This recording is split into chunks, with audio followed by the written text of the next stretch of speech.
할렐루야.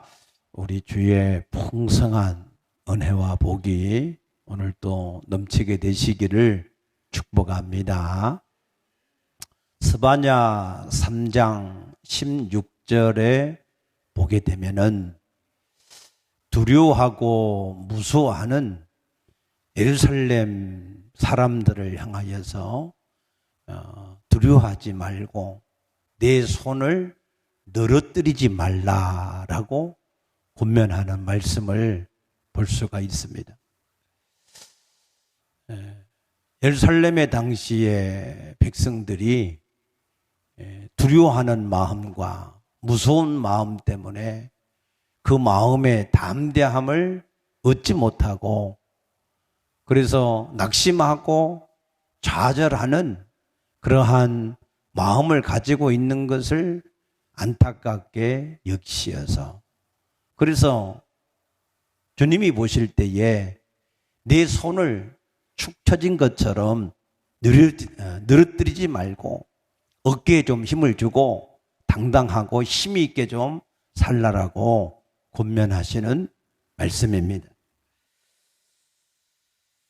그 이유는 그들이 지금 가지고 있는 여러 환경적인 조건들로 인하여서 힘을 얻으라는 것이 아니라 전능하신 하나님이 너희 가운데 계시면서 너희를 잠잠히 사랑하시되 너희를 사랑하는 그 기쁨을 이기지 못하시고 계시기 때문에 너희가 손을 늘어뜨리지 말고 당당하고 담대하라고 말씀하신 줄로 믿습니다.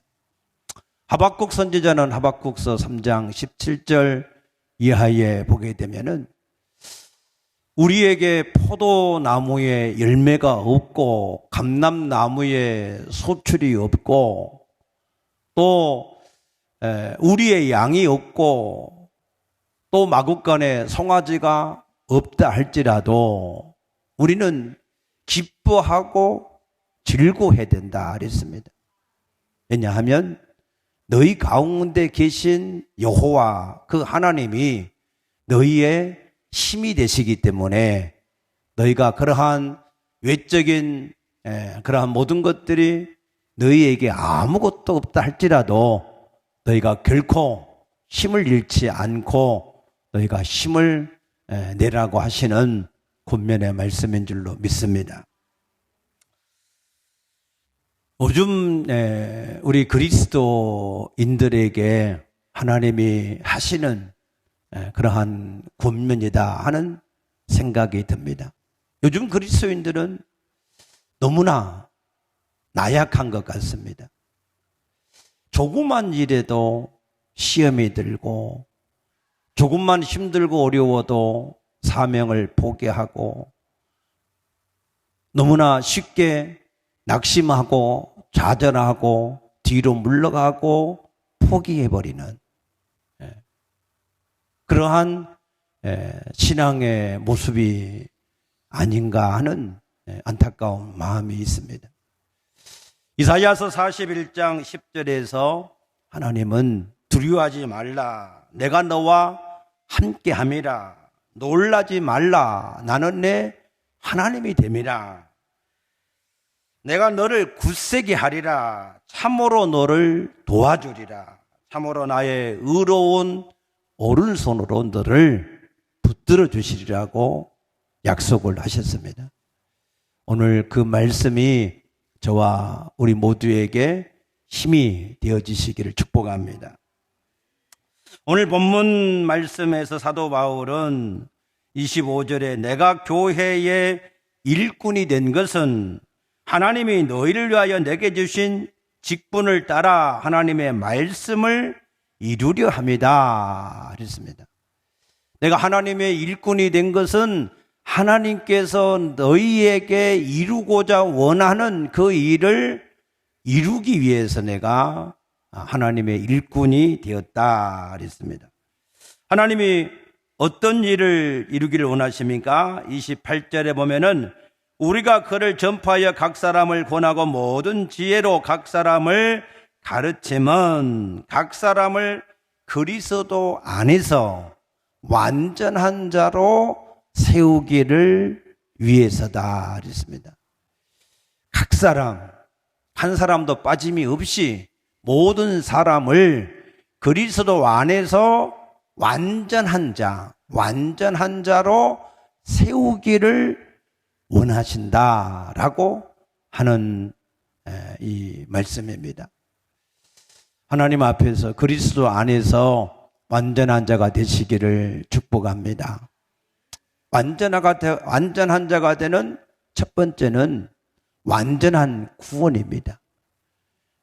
완전한 구원이라고 하는 것은 우리가 예수를 주와 그리스도로 믿고 그 예수를 우리의 주인으로 인격적으로 영접을 해서 그 주님이 내 안에 성령으로 함께 하시는 것이 완전한 구원인 것을 믿으시기 바랍니다. 두 번째는 세상을 이기는 완전한 자가 되어야 된다 그랬습니다. 예수님은 내가 세상을 이겼다 그랬습니다. 세상을 이기신 주님이 우리 안에 주인으로 계시기 때문에 우리도 세상을 이길 수 있는 자가 될 줄로 믿습니다. 오늘 이 말씀을 조금 더 자세하게 나중에 풀어서 말씀을 드리겠습니다.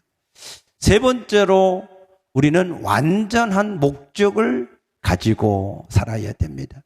완전한 목적이라고 하는 것은 우리가 가지고 있는 모든 힘과 재물과 시간과 이 모든 것을 다 동원해서 투자했을 때에 가장 복된 열매를 맺을 수 있는 목적, 그 목적을 우리가 가지고 살아야 세월을 허비하지 않고 헛발질 않고 우리가 살아온 모든 생애가 우리에게 복된 생애가 될 줄로 믿습니다. 네 번째로는 완전한 소망을 가진 자가 되어야 됩니다. 로마서 8장 24절에 우리의 소망은 눈에 보이는 이 땅에 있는 것에 우리의 소망이 있지를 않다 그랬습니다. 우리의 진정한 소망은 하나님의 나라에 있는 줄로 믿습니다. 우리의 진정한 소망은 다시는 눈물이 없거나 슬픔이 없는 그러한 하나님의 나라, 다시는 늙거나 아픈 것이나 또 사망이 없는 그러한 부활체의 몸이 우리의 소망인 줄로 믿습니다. 저는 이 부활체의 소망을 생각할 때에 정말 소망이 마음에 정말 가득해지는 것을 늘 느끼게 됩니다. 우리 육신은 날이 갈수록 늙어갑니다. 나이가 많아질수록 더 우리가 날마다 우리 육체의 연약한 것들이 후퇴해 가는 것을 우리가 경험할 수밖에 없습니다. 그러나 우리의 부활체는 늙거나 병들거나 고통이 없는 아무런 아픈 것이 없는 그러한 영원한 우리에게 완전한 부활체 몸이 되는 것을 믿으시기 바랍니다. 우리는 그 몸을 덧입기 위해서 우리가 사실은 살아가는 거예요. 빨리 이 육신의 장막을 빨리 벗어버리고 그 몸을 우리가 덧입기를 원하는 것이 우리의 진정한 소망인 줄로 믿습니다. 다섯 번째로는 완전한 축복입니다. 완전한 축복은 우리가 또 다른 제자들을 세우는 것입니다. 빌립보 4장 1절에 보면은 제자들을 세워지는 것이 우리의 기쁨이요 면류관이다 그랬습니다.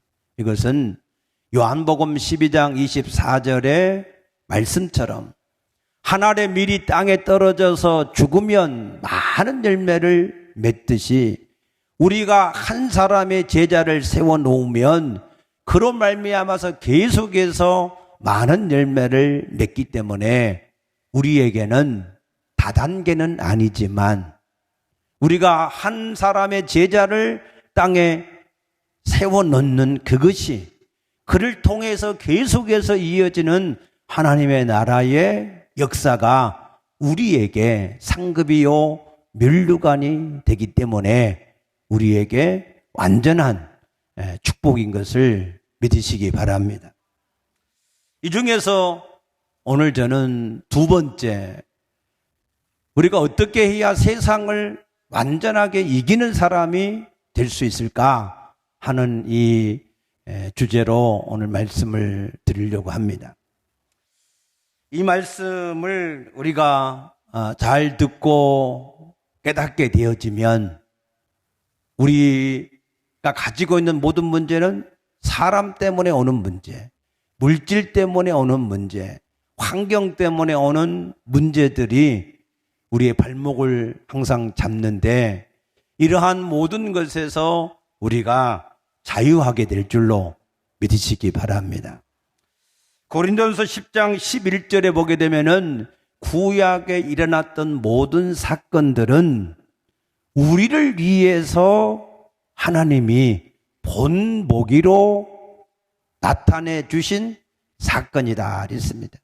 그래서 말세를 살아가는 우리에게는 그것이 우리에게 지혜가 되어져서 우리를 온전하게 깨우치는 말씀이 된다라고 말씀을 하셨습니다.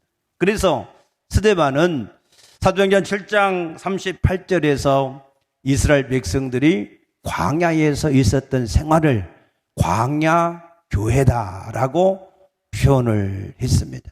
그래서 구약에 있었던 이러한 모든 사건들은 오늘 우리가 살아가는 모든 그리스도 안에서 새로운 생명을 가지고 살아가는 그러한 모든 일의 본보기요, 교훈이요, 우리를 깨닫게 하시는 지혜의 말씀인 줄로 믿으시기 바랍니다.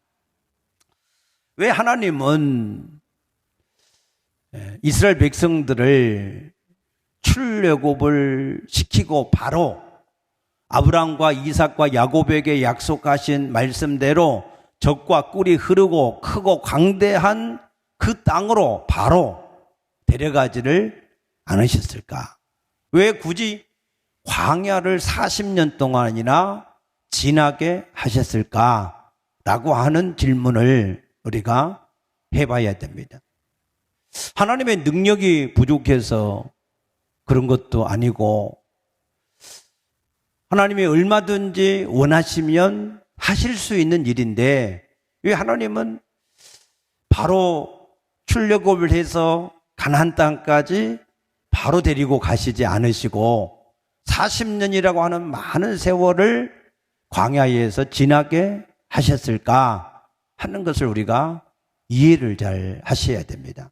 사실 출애굽의 처음 출발지인 라암셋, 애굽의 라암셋에서 이 가나안 땅까지 가는 길은 약 250km 정도밖에 안 됩니다. 이것은 보통 장정이 보름 정도면 충분히 갈 수 있는 그러한 거리인데 그런데 왜 그 길로 하나님이 인도를 하지 않았을까? 지중해를 따라서 해안을 따라서 쭉 올라가면 바로 가나안 땅으로 들어갈 수 있는데 왜 그리로 안 데려갔을까 하는 거예요. 그 이유를 출애굽기 13장 17절에서 이렇게 말씀했습니다. 바로가 백성을 보낸 후에 블레셋 사람의 땅은 가까울지라도 블레셋 사람의 땅이 가깝다는 거예요. 그런데 하나님은 그들을 그 길로 인도하지 아니하셨으니 이는 하나님이 말씀하시기를 이 백성이 전쟁을 만나면 마음을 돌이켜 애굽으로 돌아갈까 하셨습니다. 그랬습니다. 하나님이 주시는 이 가나안 땅은 비어있는 땅이 아닙니다. 무주공산이 아닙니다. 거기에는 이미 거기에서 수백 년 동안 살고 있던 사람들이 거기에 거주를 하고 있습니다. 그러면 그 땅을 차지하려면 그 사람들을 내어 쫓고 그 땅을 차지하는 전쟁을 해야 됩니다. 그런데 이 전쟁을 만나면 출애굽을 한 그 백성들이 다 두려워해서 무서워서 다 애굽으로 다시 도망가 버리기는 그러한 일들을 할 것 같아서, 그래서 하나님은 그 가까운 길을 그 백성을 그 길로 인도를 할 수가 없었다라고 말씀을 하시는 것입니다. 오늘날로 얘기를 하면 예수 믿으면 하나님이 생명과 더 풍성한 복을 주시는 줄로 믿습니다. 이 복에 대해서 신명기 6장 10절과 11절 말씀에 보게 되면 내가 건축하지 않은 크고 아름다운 성읍을 얻게 할 것이고 내가 채우지 아니한 아름다운 물건이 가득한 집을 얻게 할 것이고 내가 파지 아니한 우물들을 먹게 하실 것이고 내가 심지 아니한 포도원과 감람나무를 차지하게 될 것이다 그랬습니다. 그냥 하나님이 은혜로 주시는 거예요. 풍성하게 생명을 얻게 할 뿐만 아니라 더 풍성하게 얻게 하는 그런 복을 하나님은 주시기 위해서 우리를 부르신 줄로 믿습니다. 그런데 그냥 이것을 주게 되면 그러면은 사람들이 어떠한 사람들로 바뀌어져 버리냐 하면 신명기 8장 17절에 내 마음에 이르기를 내 능력과 내 손의 힘으로 내가 이 재물을 얻었다라고 교만한다는 거예요. 그래서 오히려 그들에게 주신 복이 되지 않고 화가 되어져서 오히려 더 교만하게 그래서 멸망을 시켜갈 것이기 때문에 그들에게 이 복을 바로 줄 수가 없다는 거예요. 우리가 예수를 정말로 믿기만 하면 모든 사주팔자 운명과 저주와 사단에서 우리가 해방되어져서 하나님이 주시는 풍성한 복을 우리가 다 받아서 누릴 수가 있는데 믿습니까? 그런데 하나님은 그거를 우리에게 주실 수가 없다는 거예요. 그래서 하나님은 그 백성을 광야로 데리고 가셨다. 광야. 그들이 광야로 들어가는 내용에 대해서는 민수기 13장, 14장에서 자세하게 기록되어 있습니다.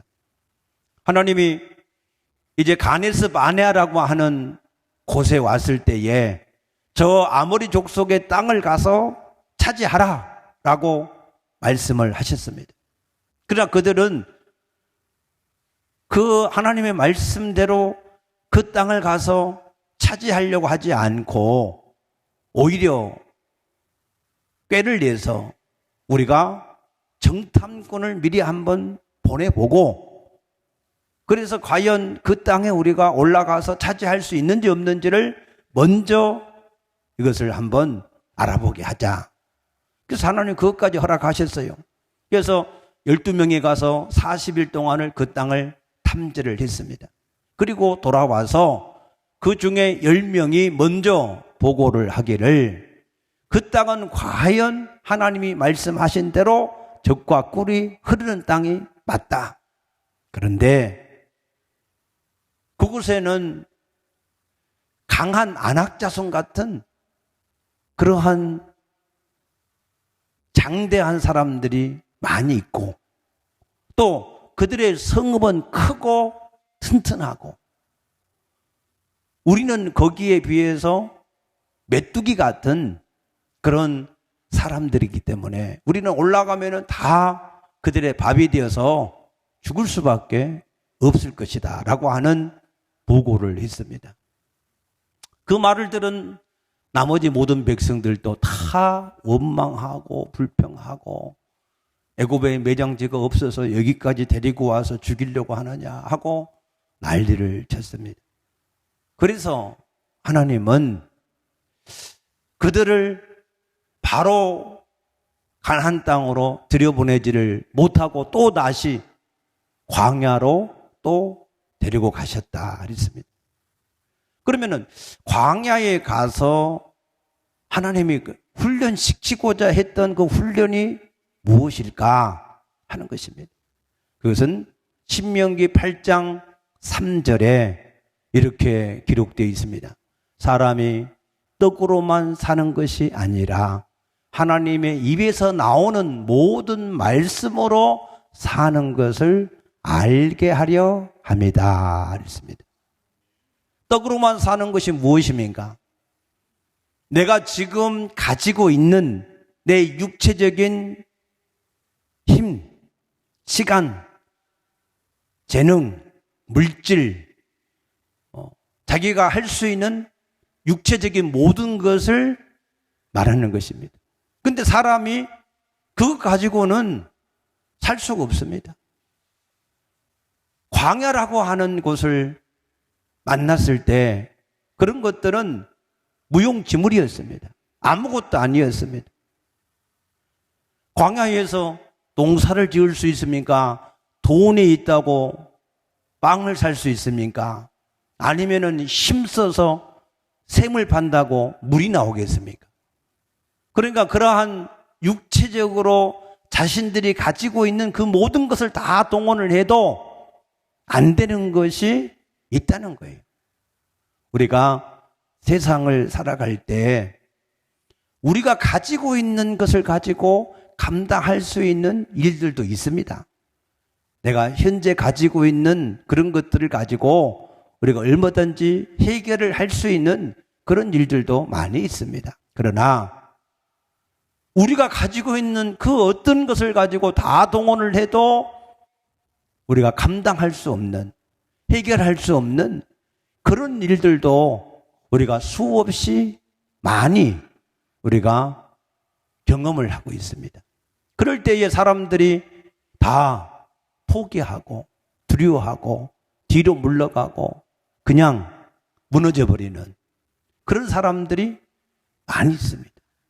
그래서 하나님은 이 광야에서 훈련을 시키고자 했던 것은 우리가 이 세상을 살아가서 세상을 정복하고 다스려가는 데에서는 우리가 가지고 있는 것을 가지고 우리가 그 세상을 이겨나가는 것이 아니라 우리와 함께 하시는 그 하나님을 힘입어서 우리가 그 세상을 이겨나갈 수 있다고 하는 사실을 깨닫게 하기 위하여서 이 광야의 길을 우리에게 걷게 하신다 하는 사실을 깨닫게 되시기를 축복합니다.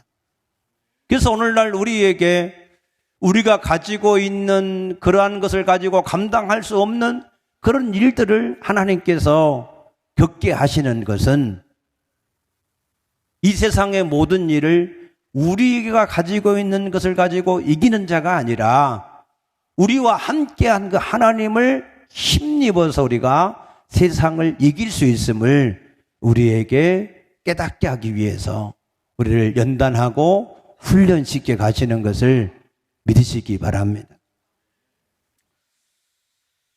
그래서 하나님은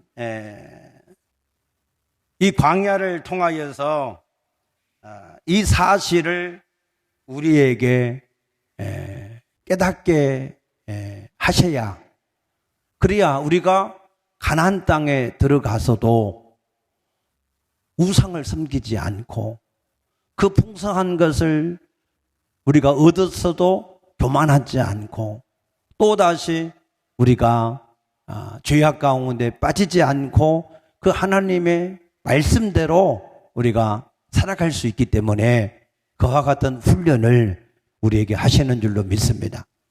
우리 한번 따라 하십시다. 나는 아무것도 없어도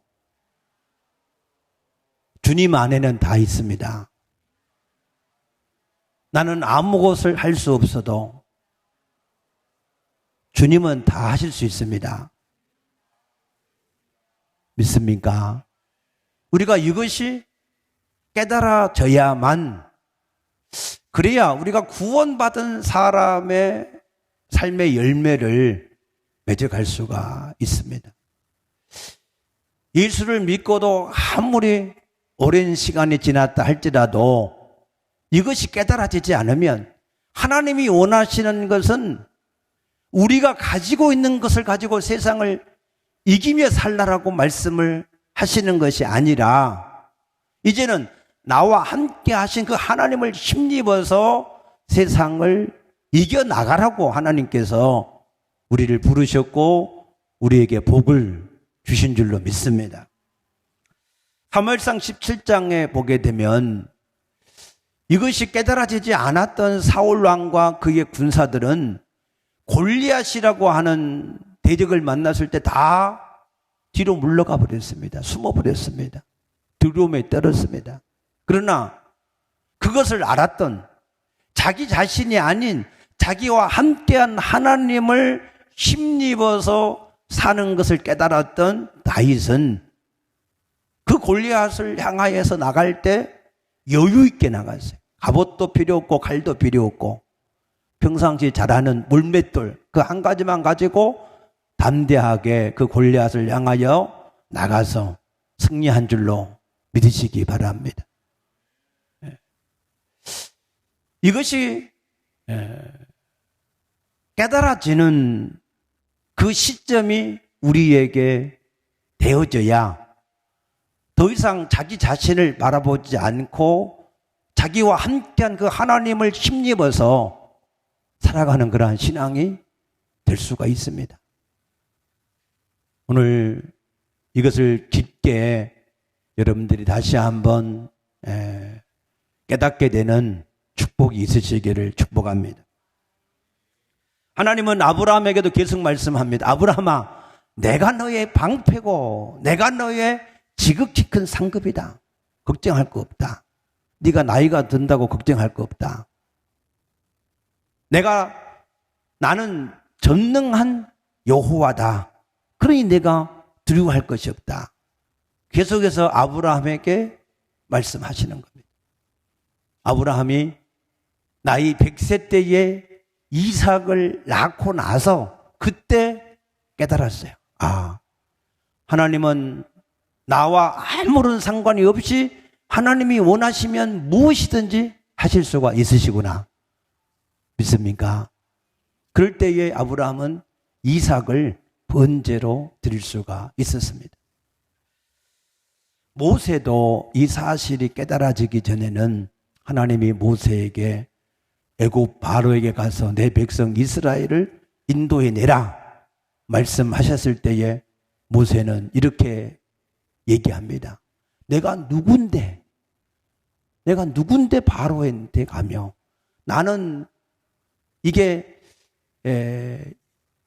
입이 뻣뻣하고 말도 잘 못하고 혀도 굳어진 사람인데 어떻게 내가 그 일을 할 수 있습니까? 못합니다. 안 됩니다.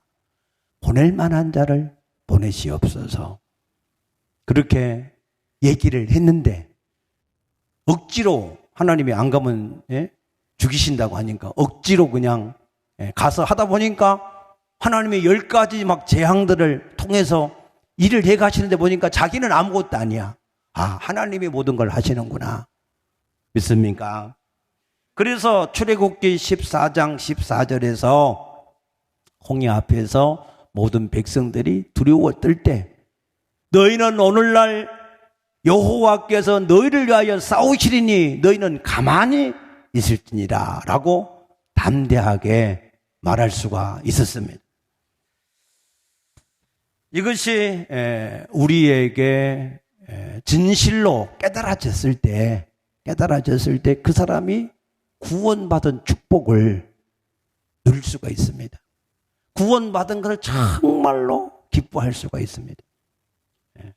하나님이 내 안에 계시니 그는 생명이신지라 내가 영생을 얻은 자가 되었고 그 하나님이 전능하신지라 내가 무엇이든지 할 수가 있고 그래서 내가 어떤 일을 당하여도 태산이 내게 닥쳐온다 할지라도 내가 이가 날카로운 타작지기가 되어서 그것을 다 부서뜨려서 겨와 같이 날려버릴 수가 있겠구나. 아멘. 그래서 우리가 이 사실이 잘 깨달아졌을 때 우리가 세상을 이미 이길 수 있는 자로 부르심을 받은 그 축복을 우리가 누리며 살게 될 줄로 믿습니다. 예수님도 마찬가지였습니다. 예수님도 가지고 계신 것은 연약한 것밖에 없었습니다. 저 갈릴리, 저 시골 나사렛, 초라한 목수의 아들, 그러한 것을 가지고 있었습니다. 그러나 예수님이 그 모든 사역을 다 승리하실 수 있었던 것은 요한복음 14장 10절에서 고백하기를 내가 너에게 이르는 말은 스스로 하는 것이 아니라 아버지께서 내 안에 계셔서 그 일을 그가 하시는 것이다 라고 하는 사실을 아셨기 때문에 예수님은 자기가 가진 것으로 일하지 않고 자기 안에 계신 아버지가 일을 하게 하심으로 그 일을 잘 승리하게 된 줄로 믿으시기 바랍니다. 그래서 예수님이 하신 일은 아무것도 근심하거나 염려하지 않고 오직 한 가지, 요한복음 8장 29절에 나와 함께 하시는 하나님이 나와 항상 함께 하시는 것은 내가 그의 기뻐하시는 일을 행함으로 나를 혼자 두지 아니하셨다. 그래서 예수님은 어떻게 하면 아버지를 기쁘시게 할까? 그 한 가지만 생각을 하고 살았었습니다. 사도 바울도 마찬가지입니다. 고린도 후서 12장 7절에 보면은 사도 바울에게는 육체의 가시, 질병이 있었습니다. 그래서 그거 가지고 어떤 일들을 하려고 할 때마다 그것이 가시가 되어서 자신을 괴롭힙니다. 그러나 그것 때문에 사도 바울이 더 하나님 앞에 온전한 하나님의 사람으로 일할 수가 있었다 그랬습니다. 그 비밀이 무엇입니까? 오늘 여기 29절의 말씀 보게 되면은 이를 위하여 나도 내 속에서 능력으로 역사하시는 이의 역사를 따라 힘을 다하여 수고했다. 사도 바울도 가시가 있는 자기의 육신의 그런 것을 가지고 가말리엘 문화생이나 바리새인이나 8일 만에 할례받은 것 그런 걸 가지고 일하지 않고 나도 내 속에서 능력으로 일하시는 그 하나님을 힘입어서 일을 했다. 믿습니까? 예. 오늘 여러분들이 진실로 이 사실을 나는 별 볼 일 없지만 그러나 내 안에 계신 주님께서는 모든 것을 가지고 모든 것을 할 수 있다. 그래서 이제는 나를 가지고 살아가는 것이 아니라 그 주님을 의지해서 우리가 살아가면 모든 것을 우리가 할 수 있다. 믿습니까? 그 사실이 진실로 지식이 아닌 믿음이 되어질 수 있게 되기를 축복합니다. 그러면 내 안에 계신 주님은 언제 일을 하실까? 역대하 16장 9절에 보게 되면은 여호와의 눈은 온 땅을 두루 감찰하시다가 전심으로 자기를 찾고 찾는 자들에게 능력을 베푸신다 그랬습니다. 믿습니까? 그래서 아사가 큰 자와 작은 자 사이에, 강한 자와 약한 자 사이에는 오직 여호와밖에 도와줄 분이 없습니다 하고 그 하나님을 의지할 때 하나님은 구수의 100만 대군을 이기게 하셨고, 여호사밧 왕이 연합군을 대적하여 이길 때 이 큰 무리를 나는 대적할 힘이 없고 어떻게 해야 될지 방법도 모르고 오직 주님만 바라봅니다. 그랬을 때에 주님이 함께 하셔서 이기게 하신 줄로 믿습니다. 이제부터는 오직 우리가 내 안에 계신 그 주님만 의지하고, 내가 지금 당면에 있는 이 문제를 나는 할 수 없지만 주님께서 이것을 하실 수 있을 줄로 믿습니다 하고 그 주님을 우리가 의지하고 그 주님 앞에 우리가 간구하며 기도할 때 주께서 우리를 만나 주시고 또한 주님께서 그 일을 친히 이루어 가실 줄로 되시기 바랍니다. 그래서 사도 바울은 하나님의 일꾼으로서 그 그리스도인들이 하나님의 완전한 자로, 그리스도 안에서 완전한 자로 세워지는 일을 위해서 수고하는 일을 했다 그랬습니다. 오늘 여러분들도 이 하나님의 말씀을 잘 듣고 깨달아져서 이제부터는 여러분이 가지고 있는 그건 다 배설물처럼 좀 버리시고, 아멘. 여러분 안에 계신 그 주님을 힘입어서 여러분들이 세상을 이기는 자, 그 주님은 세상에 있는 어떠한 것도 능히 이길 수 있는 그러한 하나님됨을 경험하게 되시기를 축복합니다. 기도하십시다.